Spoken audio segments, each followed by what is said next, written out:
નમસ્કાર, આપ જોઈ રહ્યા છો નેશન પ્લસ ન્યૂઝ. હું છું હિરલ આપની સાથે. ભગવાન શ્રી રામના જન્મોત્સવ નિમિત્તે સમગ્ર દેશમાં ઉત્સાહનો માહોલ છે. ત્યારે વડોદરાના પાદરા ખાતે હિન્દુ એકતા સંગઠન દ્વારા સતત 5મા વર્ષે ભવ્ય શોભાયાત્રા રામજી કી સવારીનું આયોજન કરવામાં આવ્યું હતું. પાદરામાં હિન્દુ એકતા સંગઠન દ્વારા આયોજિત આ શોભાયાત્રામાં 5 વર્ષની પરંપરા મુજબ આ વર્ષે પણ ભક્તોનો અદ્ભુત ઘસારો જોવા મળ્યો હતો. આ શોભાયાત્રામાં પાદરાના ધારાસભ્ય ચૈતન્યસિંહ ઝાલા, સહકારી અગ્રણી દક્ષેશ પટેલ સહિત હિન્દુ એકતા સંગઠનના અગ્રણીઓ અને કાર્યકરો તથા નગરજનો મોટી સંખ્યામાં જોડાયા હતા. આ વર્ષે આકર્ષણનું મુખ્ય કેન્દ્ર હરિયાણાથી વિશેષ રૂપે આવેલા કલાકારો હતા, જેઓએ રામ, લક્ષ્મણ, જાનકી અને હનુમાનજીની જીવંત વેશભૂષા ધારણ કરી ભક્તોના દિલ જીતી લીધા હતા.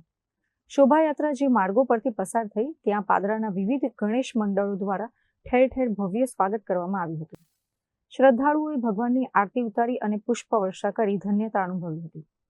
હિન્દુ એકતા સંગઠનના કાર્યકરોએ જણાવ્યું હતું કે આ શોભાયાત્રાનો મુખ્ય ઉદ્દેશ્ય સનાતન સંસ્કૃતિને જાગૃત રાખવાનો અને સમાજમાં એકતાનો સંદેશ ફેલાવવાનો છે.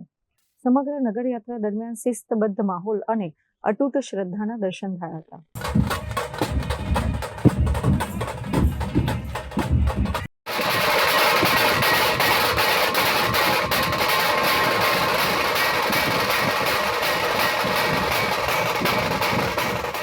જય સિયારામ, હર હર મહાદેવ. સતત 5 વર્ષથી પાદરા નગરમાં હિન્દુ એકતા સંગઠન પાદરા દ્વારા રામજી કી સવારી રામલલ્લાના જન્મ ઉત્સવ પર પાદરામાં સૌ 5 વર્ષથી શોભાયાત્રા કાઢવામાં આવે છે. અને આ શોભાયાત્રા દરમિયાનમાં તાલુકા અને ગામનગરના તમામ ભાવિક ભક્તો આ શોભાયાત્રામાં હાજરી આપે છે અને ગણેશ મંડળ દ્વારા ઠેર ઠેર એનું સ્વાગત પણ કરવામાં આવે છે. અને હિન્દુ એકતા સંગઠન દ્વારા આ વખતે રામલલ્લાની જોડે રામ, લક્ષ્મણ, જાનકી, હનુમાનના વેશભૂષામાં હરિયાણાથી પાદરામાં આવેલા છે અને તમામ પાદરા નગરની જનતા નગરયાત્રામાં જોડેલી છે. જય જય સિયારામ, હર હર Mahadev. Rajish Shah, Nation Plus News, Padra.